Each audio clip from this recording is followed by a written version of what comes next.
Dalam bulan yang ke-6, Allah menyuruh malaikat Gabriel pergi ke sebuah kota di Galilea bernama Nazaret kepada seorang perawan yang bertunangan dengan seorang bernama Yusuf dari keluarga Daud.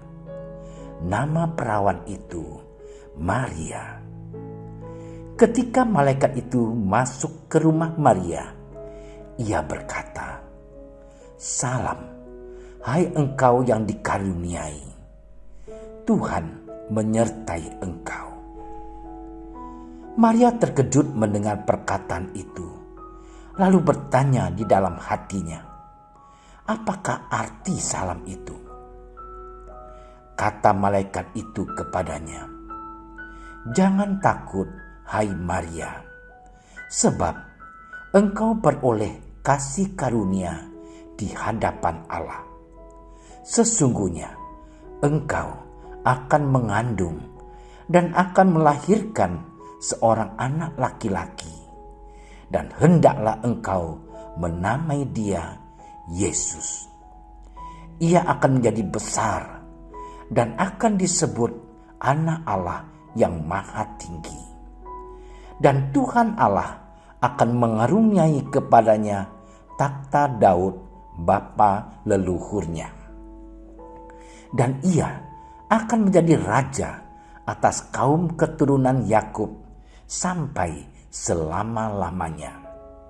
Dan kerajaannya tidak akan berkesudahan."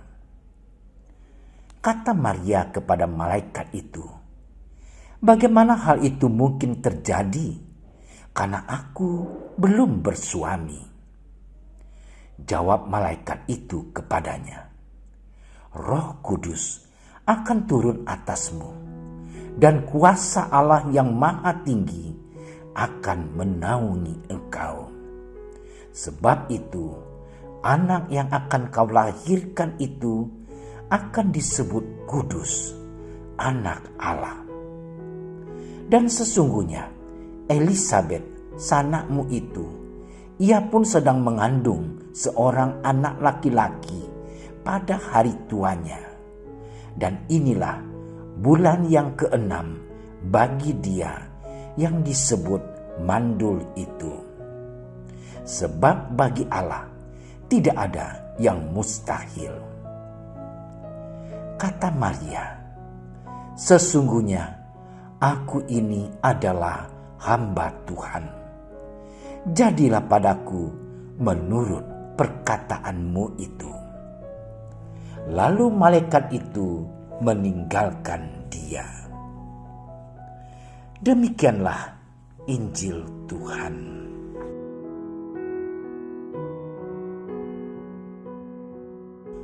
Saudara-saudariku yang terkasih, hari ini kita merayakan hari raya Maria dikandung tanpa dosa. Dan ini kita rayakan sebagai bentuk syukur atas karya keselamatan Allah yang berlangsung sepanjang sejarah hidup manusia, dari awal mula hingga saat ini dan seterusnya. Mengapa kita perlu bersyukur di hari raya yang istimewa ini? Saudara-saudariku yang terkasih, pada tanggal 8 Desember 1854, Paus Pius ke-9 mengesahkan ajaran gereja mengenai Santa Perawan Maria yang dikandung tanpa noda dosa. Inti dari ajaran tersebut tercermin dalam doa pembuka misa pada hari ini, Ya Allah, dalam diri perawan Maria yang dikandung tanpa noda, Engkau telah menyiapkan kediaman yang layak bagi putramu Yesus Kristus. Perawan Maria dipilih oleh Allah menjadi bunda putranya sejak awal mula. Allah yang kudus menghendaki agar rahim yang mengandung Yesus Kristus yang kudus adalah rahim manusia yang murni dan kudus. Allah tidak ingin agar putranya sang juru selamat menjadi tercemar oleh noda dosa asal yang timbul akibat kesalahan manusia pertama di Taman Eden. Oleh sebab itu, perawan Maria dibebaskan dari segala noda dosa supaya Allah dapat melaksanakan karya keselamatannya bagi semua manusia. Saudara-saudariku yang terkasih, Allah telah memilih perawan Maria sebagai bunda putranya. Itulah sebabnya perawan Maria dianugerahi karunia yang berlimpah untuk melaksanakan tugas yang amat luhur itu. Sapaan malaikat Gabriel kepada perawan Maria sebagai yang penuh rahmat atau yang dikaruniai menunjukkan hal itu. Terhadap sapaan tersebut, Maria menunjukkan keterkejutannya. Hal ini wajar karena perawan Maria juga adalah manusia biasa sama seperti kita. Siapapun akan terkejut secara manusiawi ketika disapa seperti itu. Apalagi malaikat Gabriel mewartakan tentang tugas perawan Maria untuk menjadi ibu bagi putra Allah. Maria yang masih muda belia, masih perawan, mengalami ketakutan saat mendengar perwartaan itu. Ketakutan itu memang masuk akal. Bagaimana mungkin seorang perawan dapat hamil jika bukan karena ia telah tidur bersama dengan laki-laki lain. Dan dalam hukum bangsa Yahudi, seorang perempuan yang hamil di luar nikah akan dijatuhi hukuman mati rajam. Manusia mana yang tidak ketakutan membayangkan hal tersebut? Walaupun dilanda ketakutan dan kebingungan, perawan Maria tetap menerima dengan penuh iman dan pengharapan akan kuasa Allah. Jawaban Maria, sesungguhnya aku ini adalah hamba Tuhan. Terjadilah padaku menurut perkataanmu itu. Adalah jawaban yang penuh iman dan harapan akan Allah yang penuh kuasa dan mampu menyelenggarakan segala sesuatu di luar akal sehat manusia. Saudara-saudari yang terkasih, kita sering berhadapan dengan peristiwa hidup yang sulit untuk dipahami menurut akal sehat manusia. Mengapa terjadi pandemi COVID-19? Mengapa pandemi ini menimbulkan kesulitan bagi kita? Mengapa kita tidak bisa bergerak bebas di tengah pandemi ini? Mengapa kita harus menaati protokol kesehatan yang menyulitkan pergerakan kita sehari-hari? Masih banyak lagi pertanyaan-pertanyaan kita mengenai peristiwa hidup yang sulit kita mengerti. Di tengah ketidakpastian tersebut, kita bisa jadi dapat kehilangan kepercayaan diri, bahkan kepercayaan terhadap kuasa Tuhan sendiri.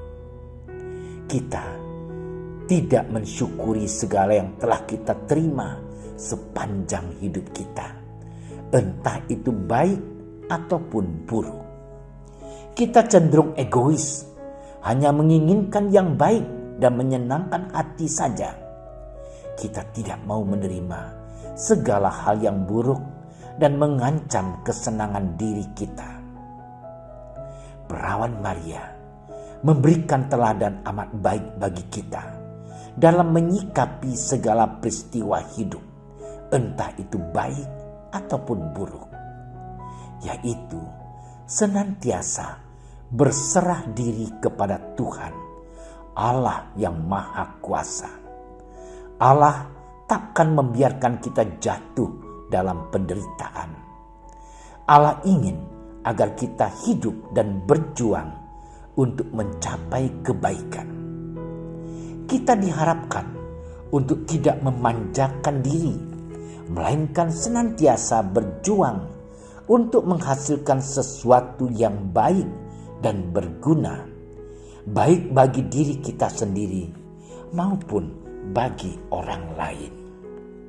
Di tengah pandemi yang menyulitkan pergerakan diri kita masih dapat menjumpai orang-orang yang secara kreatif berjuang untuk menghasilkan sesuatu yang berguna bagi orang lain.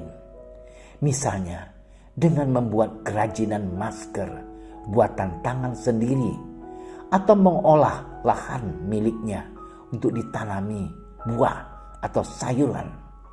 Apapun yang kita alami dalam hidup kita, hendaknya kita bersyukur dan kita syukuri sebagai cara Tuhan untuk menyelamatkan kita dari penderitaan hidup yang menyengsarakan.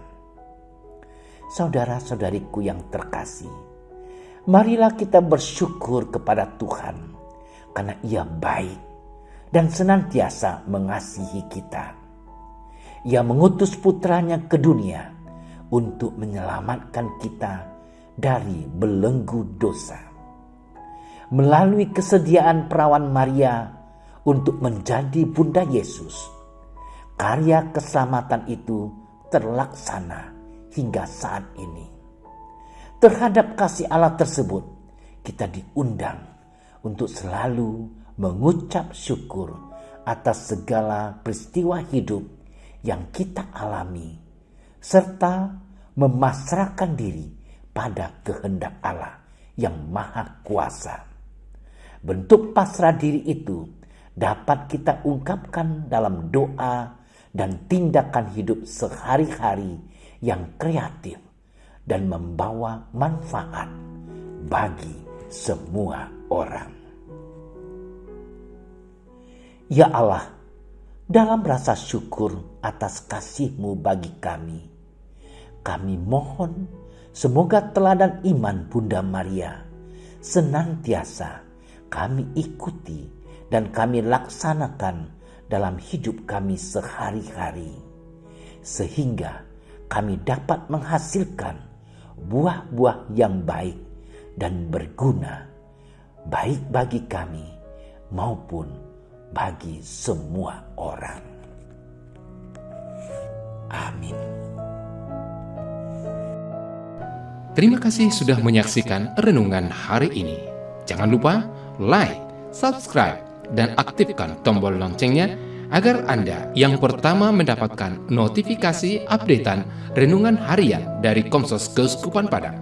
Dan bagikan ke sosial media agar saudara-saudara kita dapat mendengarkan dan merenungkan firman Tuhan.